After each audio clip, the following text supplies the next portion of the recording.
que ele é apto para manipular alimento. Tem que estar assim pela fala, ou carimbado pelo médico, ou escrito ao punho mesmo, né? Normalmente eles fazem digitado, ou carimbado, escrito que o colaborador é apto para manipulação de alimentos. É obrigatório ter isso. Por quê? Porque ele tem que ir lá no médico fazer a consulta e o médico verificar se ele tem alguma contaminação, faz exames de fezes, faz exame de urina, exame de sangue, para ele não levar contaminação para o produto. Então, isso aí tem que ter. Eu esqueci o nome do laudo, eu vou lembrar aqui. É Atestado Sanitário Operacional, ASO, tá? É um atestado sanitário operacional que seria que é tipo um laudinho mesmo, que o médico dá, falando que se ele tem alguma coisa, é um checklist, e no final, hábito para manipular alimento ou não hábito para manipular alimento. Né?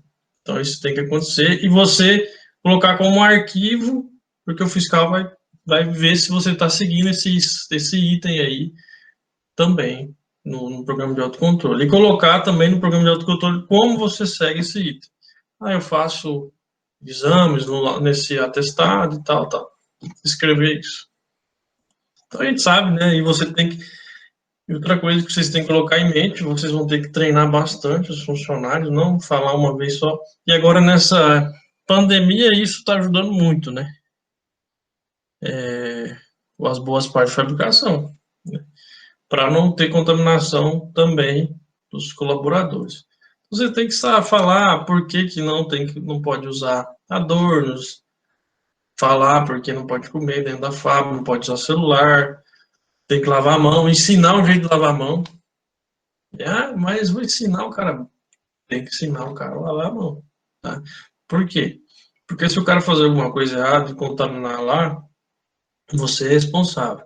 E você pode dar advertência ou mandar um cara embora, porque a gente sabe que tem gente que faz as coisas para prejudicar as pessoas, né? Ele quer prejudicar o serviço, prejudicar o próprio ser humano ali, contaminando, né? Tem gente para tudo.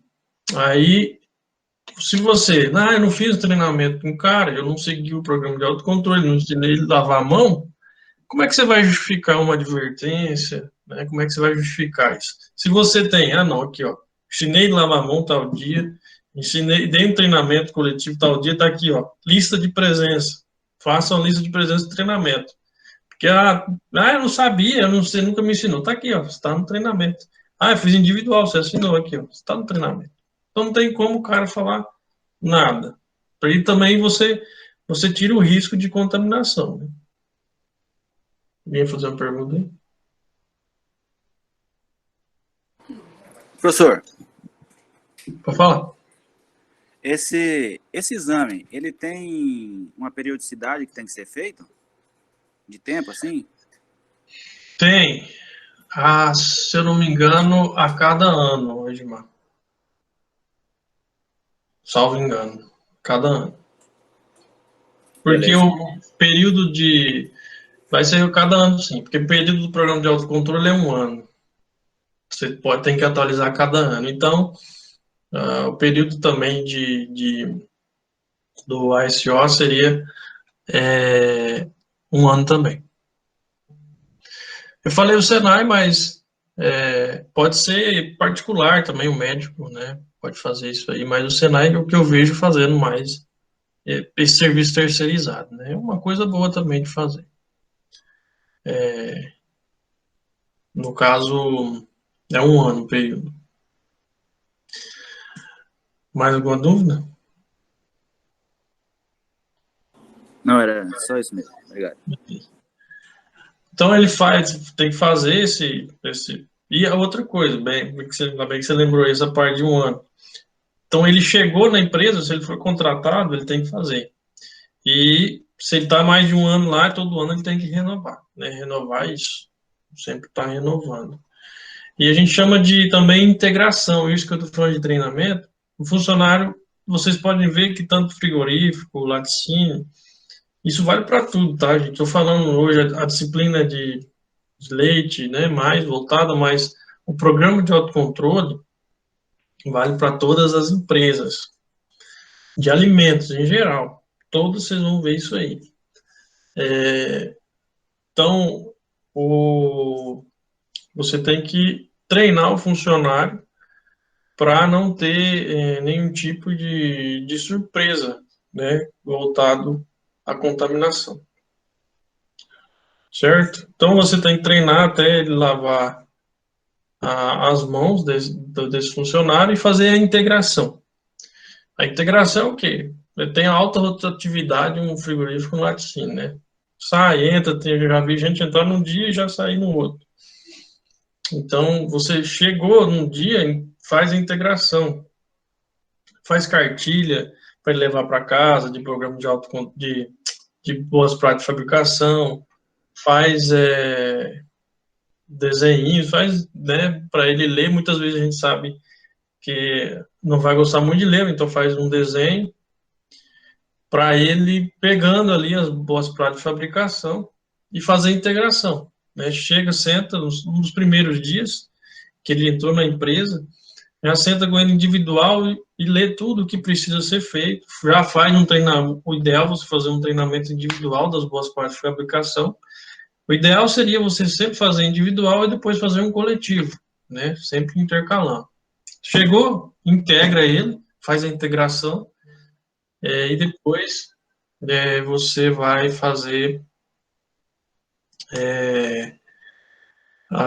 o coletivo. Isso é interessante. Então, treinamento, né? Então, um exemplo aí que a gente faz sempre, treinamento. Isso, você como responsável técnico, como consultor, você pode estar fazendo esses treinamentos aí. Isso é muito importante, eles cobram muito. Alguma dúvida nisso aí? Professor, esse atestado sanitário operacional, ele vai incluir também a obrigatoriedade de ter a vacinação em dia do pessoal, etc? Normalmente o médico vai cobrar isso aí. Ele pode cobrar, ele faz todos os exames, né? Ele pede toda a parte de vacinação e faz um check-up, vamos dizer assim.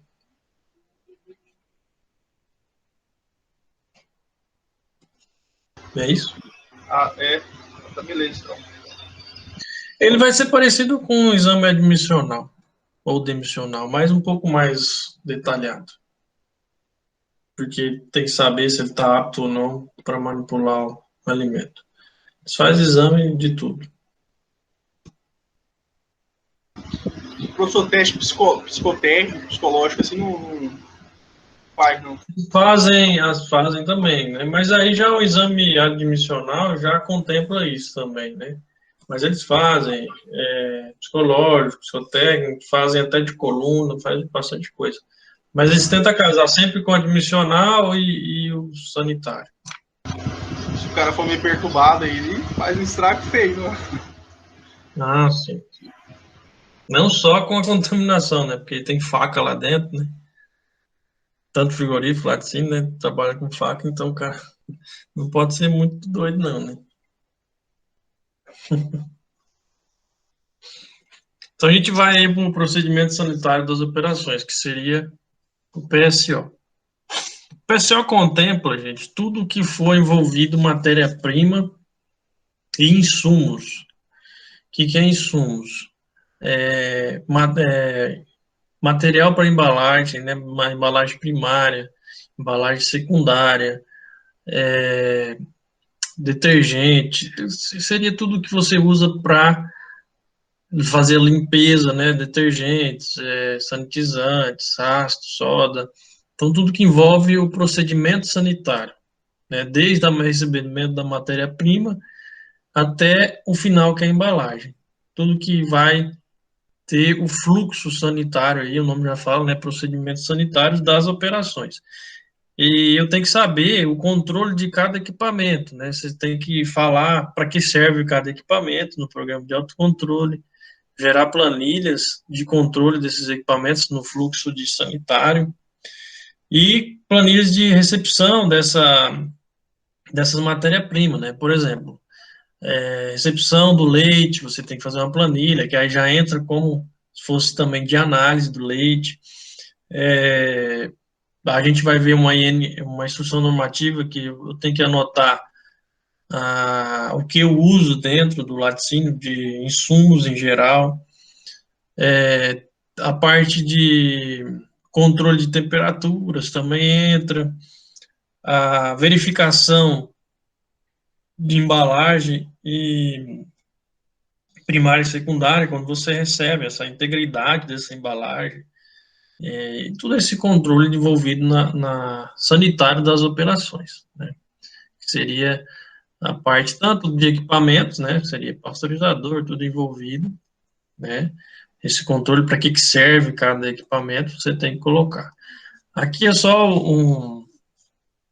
aqui entra a parte do 6, aqui no caso, entra na parte do 7, vamos dizer assim, bem conjunto, né? Que seria esse controle aí da matéria-prima e o PSO.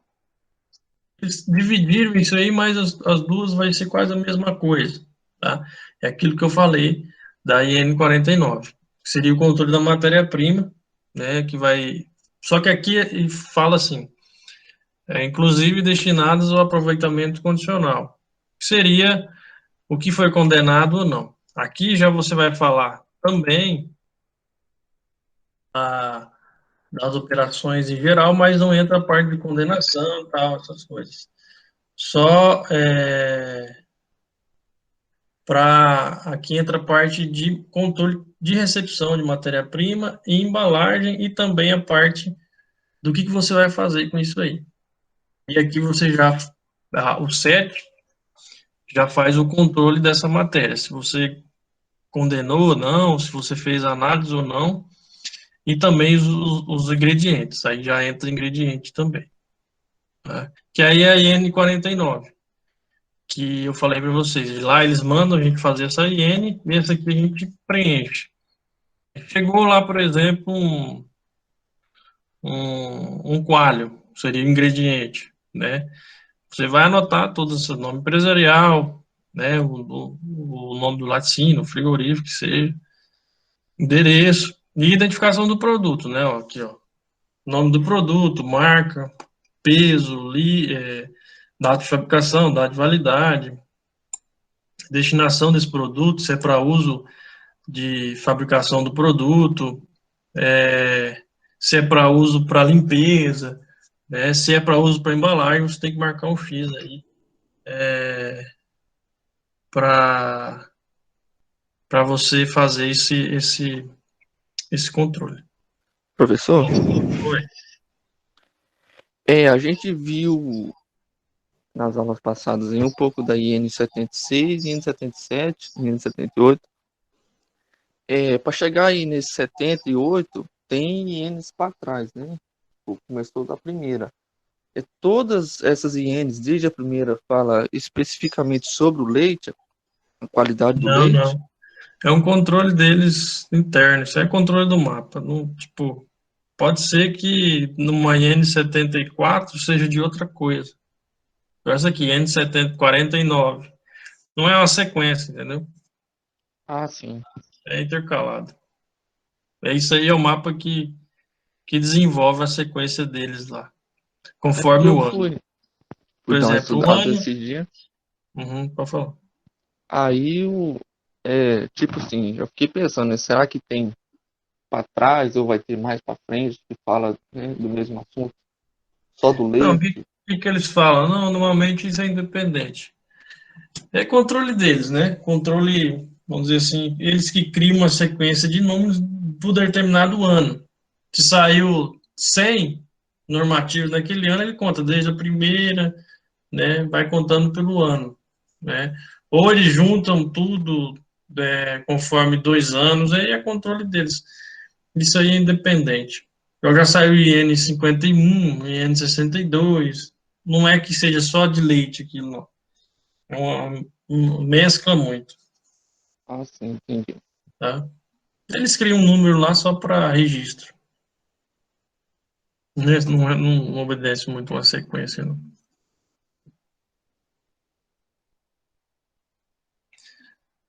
Você vai fazer isso. O oitavo seria controle de temperaturas, né? E aí seria você falar como é que você faz esse controle de temperaturas, que é para garantir essa parte de inocuidade e qualidade do produto. Você falar como é que você faz com temperatura ambiental, de matéria-prima, como é que você controla a recepção dessa matéria-prima, produção, produto acabado, o transporte. Então, você tem que falar como é que você controla e criar planilhas para criar planilhas para esse controle, né? Igual, a câmara fria tal, hoje deu máxima e mínima tanto, atual deu tanto. Então, você vai ter que falar qual a temperatura. Normalmente, a gente coloca para controle de temperatura de câmara fria esse termômetro de máxima e mínima, né? Geladeiras também. Então, você tem que saber a temperatura máxima que alcançou e a mínima que alcançou, e a atual. Para saber a oscilação de temperatura que está causando ali, se você está dentro da legislação ou fora da legislação, porque uma hora pode ter variação muito grande, né, de tanto para cima quanto para baixo. Então, tem que saber e colocar no programa de autocontrole isso aí, numerar esses termômetros, calibrar, como eu falei para vocês, mas aqui já cabe só você falar como é que você faz esse controle e criar planilhas para esse controle. Esse termômetro de casinha, que é um normal, mais normal, de mercúrio mesmo, esse aqui é digital, também para controle de câmara fria. E o laser, né? Sendo muito utilizado agora para verificar a temperatura das pessoas, mas para alimentos também ele é bom, porque você evita a contaminação, né? De enfiar, tipo, tem esse espeto aqui, ó, né? Enfiar o espeto lá e levar a contaminação. O espeto é mais utilizado para medir a temperatura interna da carne, né? Não pode deixar de usar ele, porque o laser não penetra, né? Esse aqui já usa mais para interno, mas esse aqui está sendo bastante utilizado.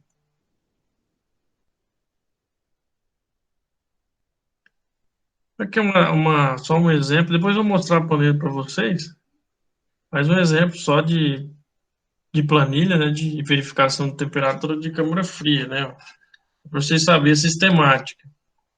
Então, nesse setor aí, ó, a gente não pode passar de 12, e no creme, 5. Tem a data, a hora que você fez, a verificação, o setor, a máxima, a mínima, a atual, né? De manhã, de tarde, normalmente faz esses dois períodos. Se for 24 horas, você vai ter que colocar o período que você está fazendo. Se existe alguma não conformidade, sempre na planilha você vai colocar, vai relatar aqui a não conformidade se existir. Se não existir, você vai colocar que não acontece, não ocorreu, né? NO, não ocorreu. Sempre colocar uma legendinha. Se ocorreu alguma não conformidade, você tem que já imediato fazer uma ação corretiva, né? E colocar aqui a ação corretiva, a assinatura do responsável do procedimento e a assinatura do responsável por registro. E embaixo seria, normalmente a gente faz uma assinatura ou aqui mesmo, do controle de qualidade, do gerente do controle da qualidade, que é o médico veterinário, né? Porque ele precisa ver isso aqui também. Que é o outro de vistoria de veículo. Depois eu vou mostrar para vocês algumas planilhas individuais. Certo? Alguma dúvida nisso aí?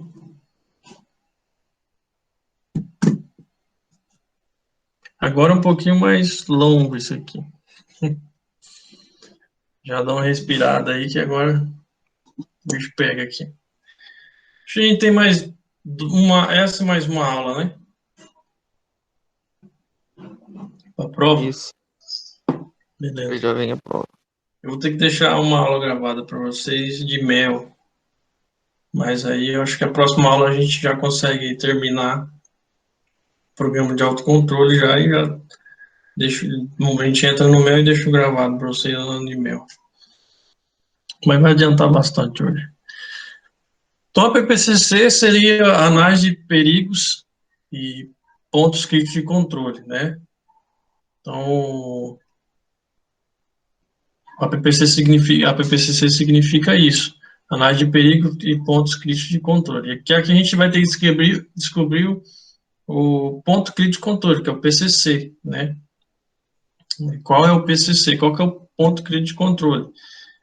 Laticínio tem um número menor de pontos críticos de controle do que um frigorífico comparado, dependendo da